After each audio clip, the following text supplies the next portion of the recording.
Hello again and welcome to another episode of I'm Even Touching It. In this episode, we're going to be reading FurParty by Ronay. I feel like giving it 1 star preemptively, but I'll give it a chance. I'll honestly rate it. If it's shit, I'll give it 1 star, and if it's good, I'll give it 2.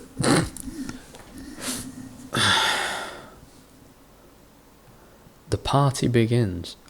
Right, so I'm glad I did this one because, it's not like Gage can't do them or Dan or whoever else was reading this shit, but at this point I don't know if Gage or Dan would bother. I'm glad I did this one because I know an interesting thing. This story is actually his Eevee Party fanfic, and I know because I remember it starting off the exact same way. And basically, he's just replaced Eevee with Furry in every instance. So, it's not a crime to do that. I get that it's better that he's not stolen the Eevee Party thing, but, I just find that funny. Every furry was having a party. If there was ever a place to launch a nuke... I'm kidding, by the way, I don't have anything against furries. Except for ones like Lance, but, There was this guy named Jack. He liked the party, but the only problem was that he was an alcoholic. An alcoholic furry. That'll probably be Kaz Warfox if he ever fucking reads these. He'll probably just turn to alcoholism. Fucking 6-foot-tall fox man just sprawled out over the table crying. Whilst clutching a bottle of Jack Daniels, wondering why he fucking started himself down this path of destruction.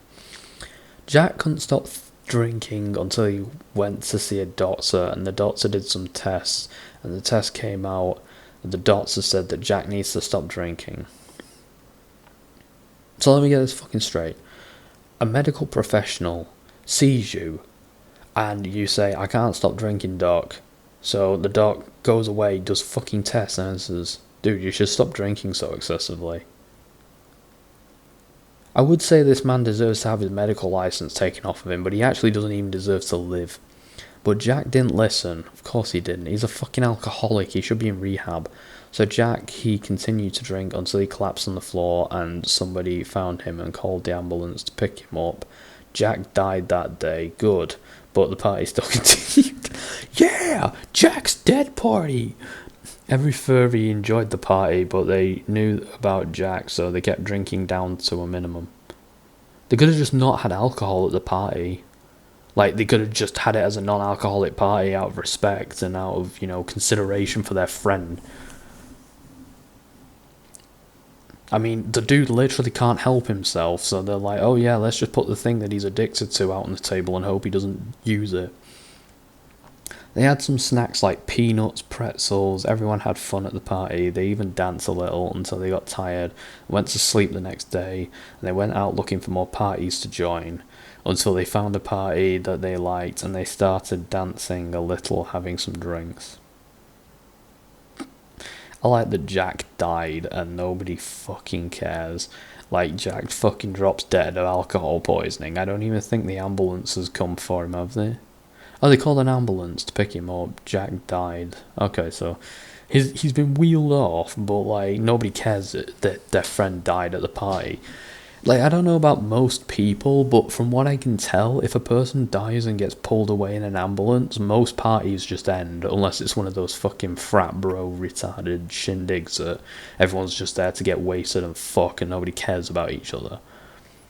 There was this hot furry, her name was Monica. I think we need to find whatever place this is and nuke it off the face of the earth. Monica was lonely and looking for somebody to date. She looked everywhere until she found somebody named James. Oh no, it's not James Robert Clark, is it? Breeding! James was a strong guy. He bench presses Monica. Does she have any say in that? Does he fucking just lift her off the ground and start doing, like, chest presses with her? She should fucking sue him for that. Just kept staring at him, and Monica's friends just kept pushing her to go and see him because she should probably tase him. So she decided to walk up to them and she asked, "How are you doing, big guy?" James looked back and he smiled and he said, "I'm doing just fine." And then he gave her the creepiest fucking smile on the planet. James looked back and he smiled and said, "I'm doing just..." Oh, sorry, my bad. Monica got close to James. James backed up a little bit and said, "Hey, what are you doing? We're trying to kiss me?" Oh, he's already wasted. She replied, "No, I was just going in for a hug." I'm pretty sure that's sexual assault, like, at this point. I mean, she's literally sexually moving in on him after literally just meeting him. That's basically... She's basically raping him. I don't like hugs from strangers. I barely know we just met. Monica backed away for a moment and thought to herself, what if I just hugged him, straight up hugged him? Then you should go to jail for being a fucking rapist. Because if you don't even have the fucking capacity to say no, to understand the word no, then no, you shouldn't be out in public. James's story. Wait, was that last one? The party begins, okay. James was a bodybuilder, nothing like Jack. Jack was just an alcoholic anyways. Jack's dead, who cares? James pumped iron almost every day to build up his strength to the point where he could almost lift a bus. I don't think anyone can lift up a bus, no matter how many weights they lift. That's physically impossible. Almost. Yes, he was that strong. Again, that's fucking physically impossible. Like, the closest I've ever seen is someone pick up a car. And by pick up a car, I mean they lift up the front, like, of the car, like, the front end of it.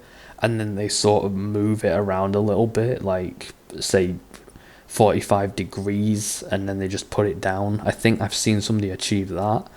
But that was, like, one of those freakishly strong bodybuilders on one of those World's Strongest Men contests. Like, James wouldn't be one of them. James was in competitions where I guess he was. Okay, I'll take it back. Lift up heavy objects for prizes like cash, and he was pretty strong. He could lift anything if he put his mind to it. Except his dick. James is also a millionaire. What, did he just lift things until they paid him? He could buy anything he wanted. But he wasted it all on Viagra. But his problem was that he didn't want to spend any of his money. He'd just rather save his money, or he could stay rich and sometimes pay his taxes.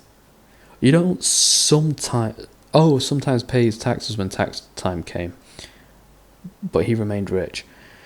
You don't sometimes pay your taxes, you're always supposed to pay your taxes. It's not a fucking opt-in thing. You don't just get to go, oh yeah, well I've used all your services, government, but I'm not paying for any of them, maybe next year. No, you fucking pay your taxes. Unless you do a fucking Emma Watson. I didn't care about the poor, he only cared about himself. He was a bit like Lance. And lifting weights, of course, he was selfish. I mean, it's not really selfish. Like, in actuality, nobody really cares about the poor. Well, okay, maybe one or two people dedicate their lives to helping the poor, but what I mean, like, the average person doesn't care about the poor. I personally don't care about the poor. And I'm not saying that in the sense that I want them to be poor, and I want them to be miserable, and I want them to suffer. But I don't care enough about it to do anything, because they're just one portion of the planet which is going through shit. Another portion of the planet are people like the people who suffered because of your bullshit. You know, there's all kinds of awful shit going on in the world, and unfortunately the poor aren't even, like, at the top of the list of things that most people would fix as soon as they found out about it. You're not selfish for simply understanding the fact of life, that some people are just going to be worse off than others. It's just fact. Even in an equal society, even in, like, communism in the strictest form, you're always going to have a palace living president at the top of the hill who's going to have everything. So it's a load of stupid shit. He only cared about himself and lifting weights. Of course he was selfish. He didn't care about anyone else. The reason why he pushed him on a go away from hugging him and called her a stranger was just so selfish. So because he has fucking personal boundaries and actually fucking, he has self-respect enough to not just let random people do whatever they want to him sexually, that means that he is bad person and a selfish person. This is actually how Lance thinks of people who refuse his advances, isn't it? He thinks I'm a selfish person because when he started hitting on me and I didn't fucking want to go there, he was like, ooh, and I was, no, fuck off. And he probably thinks I'm selfish for that. He's so selfish, he can accept a hug from a lady. What if he's gay or just not into hugging random people because he's not a man whore? What if he's in a relationship? What if he's, I don't know, what if he just doesn't feel like hugging people? What if he just has personal space issue things?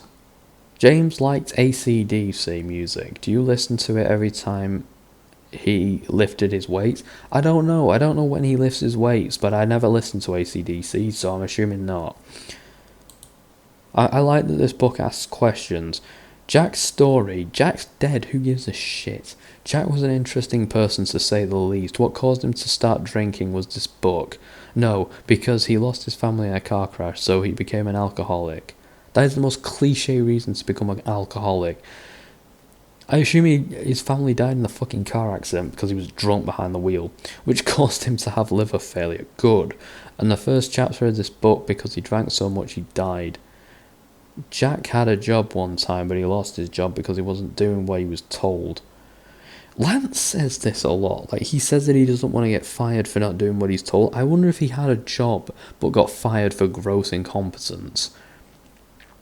I wonder, because he specifically keeps saying, I don't want to get fired for whatever. And I legitimately think that he fucked up on the job and lost his job, and that's why he doesn't have a job. He's like, oh, I'm too incompetent to work, there, proof. Jack was very stubborn, he didn't like being told what to do. It sounds like someone else I know. Did he have a handlebar moustache as well? And certain things, so he lost his job and got fired. Good. He was a car mechanic. Jack knew much about fixing cars. He just couldn't hold on to his job because he didn't listen to certain people. What, you mean like you don't? Like his boss or the customer. As if he brushed it off his shoulder, like you'll get it fixed, but he just sat around and did nothing on his job. His job didn't exist as he thought. That is how Jack lost his job and his family, and he was technically broke homeless. And he's also fucking dead. Jack is very close to what you are. Monica's story. Monica was a stay-at-home type of person, so she found a job at a grocery store. That they hired her, and she was very successful. She was very smart and didn't want anything to do with men and never had any kids. Then why did she go up to a man and try to sexually assault him? She focused more on her job, stacking shelves, bagging groceries, and getting paid that $15 an hour each day. That $15 an hour each day. I don't know about dollars, but I'm fairly certain that is a pretty big fucking wage for bagging groceries. I mean, in my country, you wouldn't get paid that. What is $15 in real money? $15 in pounds. £12 an hour. No. £12 an hour is a pretty fucking good wage. That's the kind of wage you get when you go to college and shit. You see, the thing is, you get paid based on your skill set and how much time is being taken from you to do your job. That's how pay typically works. So you get paid. So a bag stuffer works 9 to 5, typically, and gets paid minimum wage because literally anyone could do that job. I mean, yeah, some people might be better at it than others, and some people might be well liked, whatever, but the point is, most people can pick up an item and put it in a bag. Even Lance could do that. So, yeah, it's a minimum wage job for that reason. It's not like a concert pianist, which is like a really complex job, which probably pays a lot more, because you have a talent that not everybody else has. She worked her butt off, and she never stopped working. Sometimes she attended parties, sometimes she was late to a party, but she enjoyed herself. She had a hard time looking for somebody to hook up with, but in her own words, she says that I don't like men, I don't like anybody, to be honest. So she's asexual, but she decided to sexually assault somebody, okay. I just want to be alone by myself. Relationships are hard to keep. The only relationship I need is my work relationship because I'm a workaholic, and I knew that Jack was an alcoholic. See the difference? There's not really a difference. I know American culture likes to idolize fucking workaholism, but it's not a good thing. They just want to idolize it because rich people want fucking poor people to have a fucking condition where they work so hard that they benefit their superiors and literally nobody else. Because a job is basically a two-way contract that, especially in America, they really want to make it a one-way contract. I'm pretty sure that they would make it so that you had to pay them to go to work at some point if they could.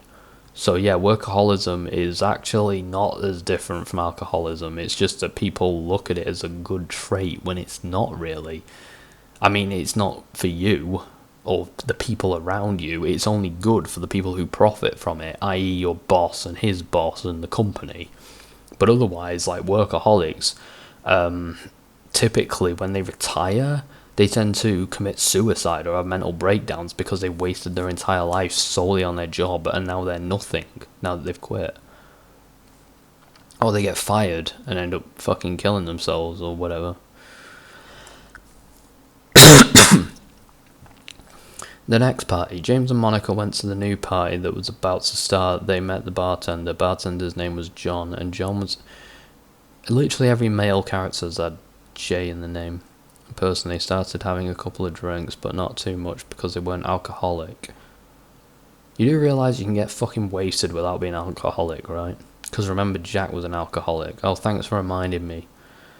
Anyways, they start having conversations like where they came from. Monica claimed that she was from Moscow.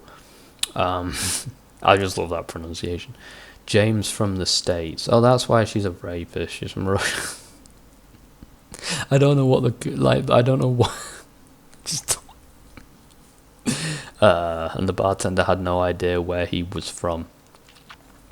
As the party went on, they started to have a dance again. James and Monica are dancing, and James stared into her eyes and had no idea what she wanted. I have a question about these furries. Are they like anthropomorphic animals, like Sly Cooper, Kaz, or one of those?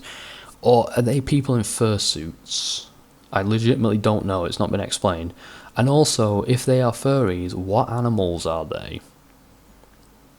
Because you haven't established that either. It's meant to be a furry party, but you've mentioned nothing about these people's personas. You know, actually, what would be an interesting book that could be written about furries? It's probably been done before, probably been done to death. But what if you wrote a story about two characters who go to parties as furries and fursuits, right? And one of them is like really outgoing and really cool and whatnot and whatever, but in real life, out of the suit, the person in the suit is different. Like they have like... Maybe they're not the complete opposite, because that's a bit cliche, but maybe they're just not the kind of carefree person that they claim to be. Maybe they're a person with a lot of pressure and a lot of burdens, and as a result, like, they just want to be this other person to get away from all that. What if, like, their persona is like a different person entirely that they just want to be but can't be because, you know, in the real world they just never had the opportunity to be that person? What if they're hiding the fact that they're a furry from somebody else who lives with them? You know, you could actually write something kind of interesting and compelling, even to people who don't like this kind of thing. Because I'm not a furry or a fan of this this culture. Like, it's never appealed to me. I'm not one of those fucking people that gets a hate boner the second they see anything furry related. I think those people are fucking stupid. But admittedly, if I wrote a story about furries and the idea of a furry party, I'd probably make it so that James and Monica were the people in the suits, and the furries were the people that they were when they met. And then you can maybe make a story about whether or not they can like the person behind the mask, or whether or not the people behind the mask want them to get to know them on a personal level. Maybe, like, James wants to know Monica on a personal level, like behind the mask, but Monica doesn't want it that way. She wants to keep it separate. She wants... Maybe she's, like, not attractive underneath a fursuit, and, like, she doesn't want like all the furry boys and girls look at her differently in a suit. Maybe that's the issue. Maybe she's just, like, there's things you could actually do. This is the only story that Lance has ever written where I think you could actually write something kind of interesting about the duality of these, of being a furry. But he's so fucking stupid, he just writes this garbage. I don't even like the culture, and even I'm, and asked her what she wanted, and she replied, "Do not want a relationship with you, James. I just want to be friends." Well, why did you try to sexually assault him then? They stopped dancing for a while. James sat down and cried because he wanted to have a relationship with her. James is... I would say James is Lance, but Monica is also Lance. Or maybe James is Lance, and Lance is self-hating, and he hates the fact that... he wouldn't let a woman hug him, but he feels like he's denying her something she's entitled to because he's self-hating, and I don't know. The problem is that she didn't want, so he cried all night during the party. He started to drink, but he didn't die from drinking. To be fair, you'd have to work pretty hard to die from drinking, unless you were drinking something pretty powerful. Most people can drink a lot and then they end up just passing out or getting distracted. John worked at a nightclub. He was the bartender at the nightclub. Sometimes people get rowdy. John would tell the security guard, they're usually called a bouncer in a nightclub, to take them out of the nightclub. John's job was to pour the drinks and the cups, and sometimes you would get tips like $1 and $5 bills. He would fine with that. Okay. I'm just thinking, if these guys are getting paid fucking $15 an hour, like, they should be tipping a bit more generously than that. Would be a crowded night and everyone would tip him for just pouring drinks in shot glasses and cups. John's job was easy to say the least. One night, John drove home to his wife, asked her to come to work with him. Is he a furry? Or does he just provide the drink? I don't know. He thought so. He asked her if she could come to work with him at the nightclub. She replied, "Sure, just as long as I don't get too drunk. You shouldn't be drinking on the job. That goes without saying. You're fired." So he brought her to the nightclub with him the next night, and she helped him pour the drinks, but she did not drink at all. It would have been kind of funny if she actually got shit-faced, and he was just like, "Oh, fuck's sake." When she thought she would be drinking and she didn't, so her reply did not make any sense at this point. Exactly, you notice the flaw in your own story and don't fix it, you just rather point it out. It doesn't make it go away, it just makes it worse. John was a middle-class man. He knew how to pour a drink, so he also knew how to do a trick with the drinks. He would toss the shaker up in the air as he shook it. He was fast at serving drinks.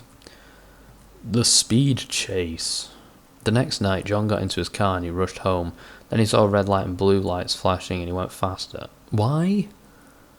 Until he complied to stop the car. Why did he drive off? Did he know he was being caught speeding? The cop got out of his car and asked John, "Oh, he's not the good cop, he's the fur cop." The furry police. Amount of time I get pulled over by the furry police, man. How fast were you going? You tell me, officer. John replied, "I have to go home, I forgot something." The cop looked at him, aggravated, and asked, "What did you forget?" John replied sadly, "My wallet with my driver's license." The cop looked at him again and said, "I'm afraid I'm going to have to arrest you. You don't have your driver's license on you, and your bumper sticker is expired." What, did he have a fucking Trump 2016 bumper sticker on or something? Is that why he got pulled over? He's like, "I'm sorry, your bumper sticker is expired, sir. That's not the current president. I'm going to have to take you in." This is Cottonmouth. I've caught a man with a Reagan bumper plate. A bumper sticker. I've got to pull him in. They got him out of the car, though, through the cops. But he's elaborated that he's trying to get home. Admittedly, he shouldn't have been speeding, and I would book him for that, but he's trying to get home because he's aware that he's lost his license. Could they not maybe just be like, I don't know, like he said he forgot his license and he was trying to rectify that? I'm pretty sure most cops would probably be like Like, you probably wouldn't need his license if he wants speeding out. It's just shoot him in the head and get it on with. John's wife was waiting all night for him to come home, but nothing, no calls, no text. They don't arrest you for this stuff unless, like, usually they give you a ticket and then you have to pay a fine at home. Like, they just pass a ticket through the window and say you basically have to pay this by this date. If your car has an expired registration, then I'm guessing you probably get booked for that as well, but you'd be told to go home and get it fixed. But you wouldn't be taken in. I think the only reason you'd be taken in is if you were, like, dangerously speeding and just trashed the place, like you crashed into some things and were potentially dangerous, or you were drunk. But apart from that, no, you would not be arrested for going a little too fast and having an expired registration. That doesn't make sense. Lance doesn't understand the law. The new bartender. A new bartender is in town. He doesn't even have a name yet, but he's better than John. What, did he just get shut out by the Institute's synth cloning machine? He can serve up drinks that are super strong that make you dizzy. That's not a good thing. Bartenders are supposed to make you get less drunk so you buy more. So he's actually a really bad bartender. A really good bartender doesn't get their customers too drunk too quick because they get drunk and then they pass out or go home, or a good bartender cuts them off. Once they've had too much, they at least have some concern about their well-being. I wanted to know if he came walking to the nightclub, he served James a drink, and then James drunk it up. James started to feel dizzy and passed out, so he roofied him. Did Veronica roofie him? A few minutes passed and he woke up. James asked the bartender, "What the heck, man? Are you trying to drug me?" The bartender looked confused and said, "Not at all. I just make very strong drinks that will put you on your ass." James didn't care and he walked away without a care in the world. So this bartender's roofing his customers. Okay. So who owns this bar? Because I was under the impression John owned it, being the bartender, but apparently he doesn't. He's just an employee and they've replaced him. Or is it in Lance's world that establishments just can be picked up by whoever finds them? I don't know. I don't know how Lance thinks bars work. The new relationship. James was walking and he found somebody. Her name was Jenny, and Jenny was looking for a relationship. Jenny loved muscles. When she laid eyes on James, she fell in love and they started to talk to each other. As soon as they get to know each other, they got married. This is the worst fucking relationship I've ever fucking read. I would make the Twilight joke, but I don't think it's fair to lump Twilight in with this. They also started to talk about their future, but it might hold. Will they have kids together? I don't know, wouldn't they be puppies or kittens or whatever the fuck their persona is? I like how the furry aspects of this story means absolutely fucking nothing. Like, it's meant to be a furry party, but like, they've not explored the furry aspects of the fucking furry party at any point in this story. Like, we don't know anything about these people. Are they like fursuit people? Did they get married in their fursuits? Was there a furry wedding? Did they have puppies? Are they anthropomorphic animals, or are they people in suits? I don't know. They also started to talk about their future, but it might hold. Kids together, how long will the relationship last? They probably should have asked that before getting married. They also talk about working out together to become stronger as one, and their relationship that they seem to have. They also jog together because Jenny likes running. Jealousy sets in. Monica saw Jenny and James together. Monica was friends with James, but she got jealous when she saw Jenny and them together. Monica wanted to hang out with James more often, but all that changed. She doesn't hang out with James anymore. After she saw Jenny with him, she was furious, so she stopped hanging out with James. Why? If Monica's aromantic and asexual like she says, like, that wouldn't be a problem. If anything, she'd probably be relieved that he's not hitting on her anymore. She never talked to James again. She also starts to stalk James. Oh, so Monica's Lance. That actually makes sense. Monica is a self-insert of Lance. To stalk James, and James was getting creeped out. He called the police to report stalking. The police came over and they spotted Monica in the bushes, but Monica had written a book that said she was a good man, so the police couldn't do anything about it.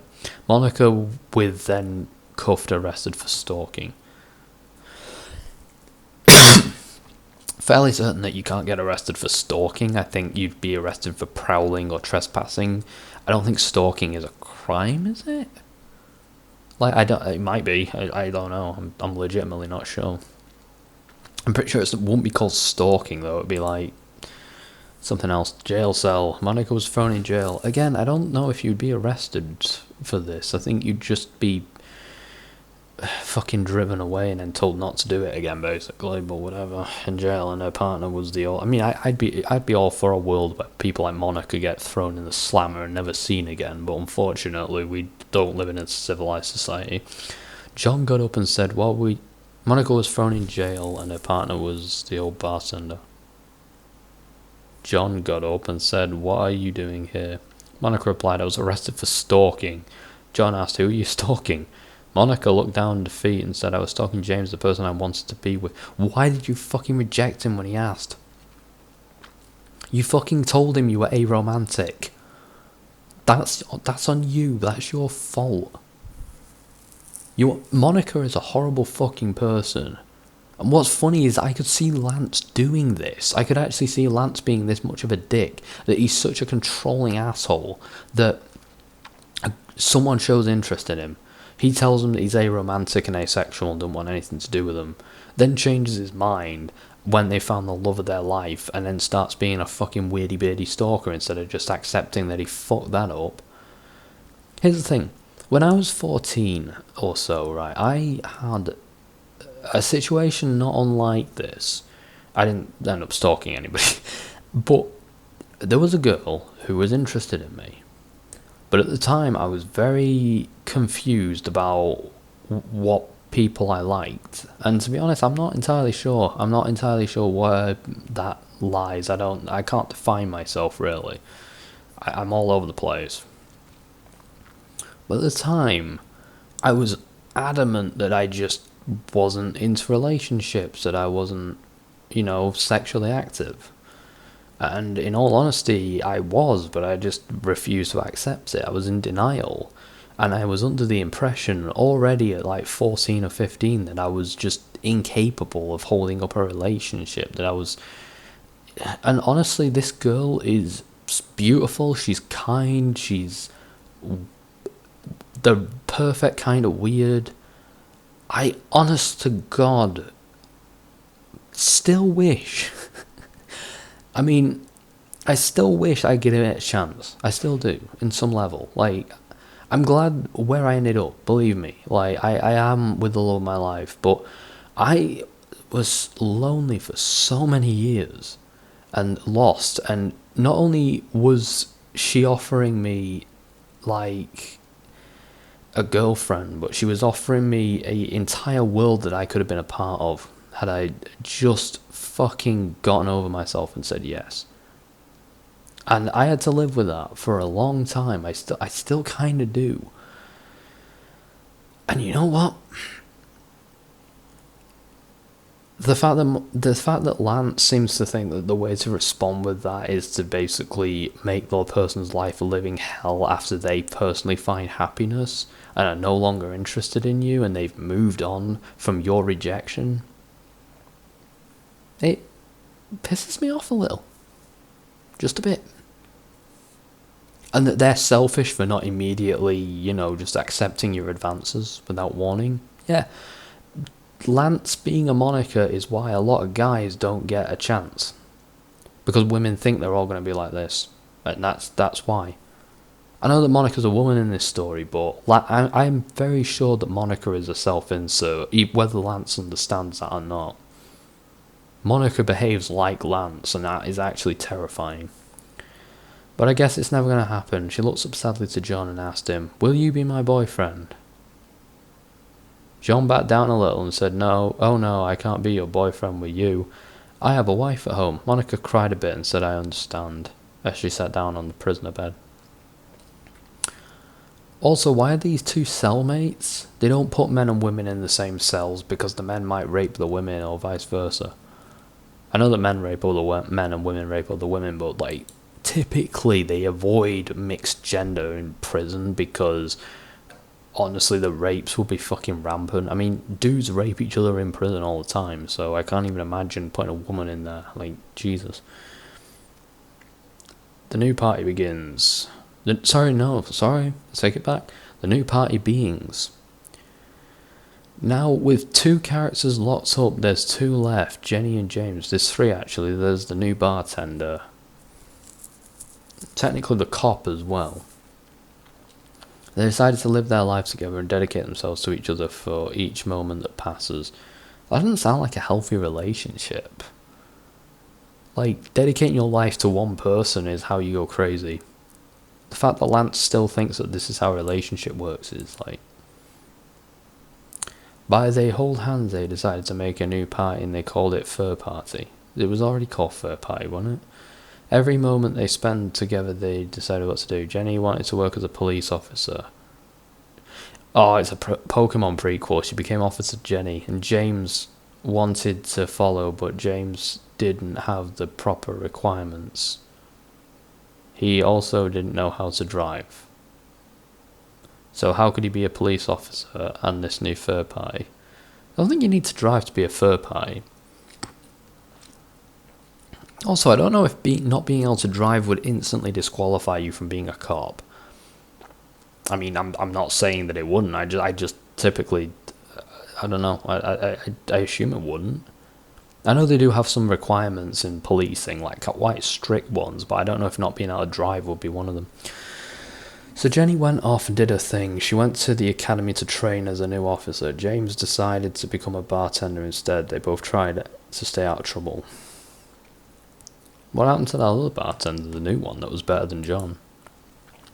The final chapter. Everything ended well, and even the parties night after night was happy, kinda. What do you mean, kinda? But everything else went smoothly. 2 people are in jail, and the other 2 got to know each other, and one died from being an alcoholic. What did the story teach you? It taught me that Lance is a fucking idiot. I'm pretty sure that if you were in jail, like, you're usually only in jail for a temporary time period. I think the most you spend in jail is like 30 days. Typically you spend like... I mean, if you're drunk and disorderly, you spend like a night in jail. If you're like... out of control or weird, then maybe you'd spend a bit longer or whatever, but... I know Sagittarius Shorty went to jail for... I think it was...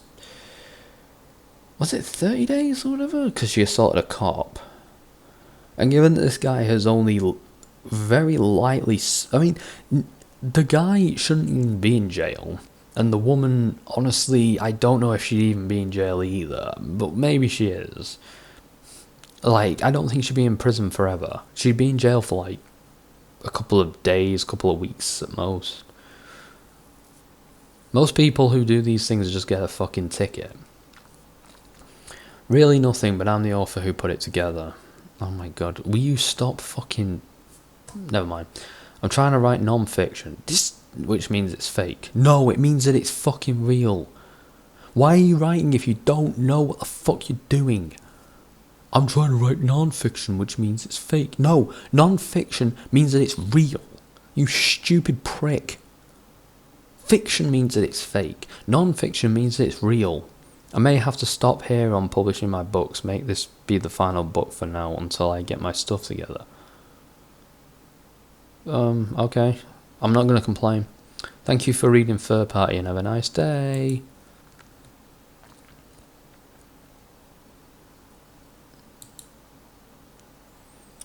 You've just finished FurParty, Lance Ronay, FurParty drama. Utter fucking shit. Slightly better than the other one, but still a 1-star book if I've ever read one. Everything about that book was awful, and the funny thing about it... Oh, Tennessee Williams. All My Sons by Arthur Miller. I fucking love that story. It's so good. I love that. I saw like an all-black cast version of that play, and it's one of my... It's the only all-black cast ones I actually liked, because the other ones were like... kind of sketchy and shit. But that one, oh no, that wasn't all black cast. Sorry, but this one, yeah, this one was all black cast, and it was really good. I don't think the original book was, but it wasn't a bad like change because it fit, because it's about these guys own a plantation. That was really good, actually. I really like that story. Tennessee Williams as well wrote Orpheus Descending. That's a really good story. I love that story so much. Like, it's one of my favourites. And then there's this shit. FurParty.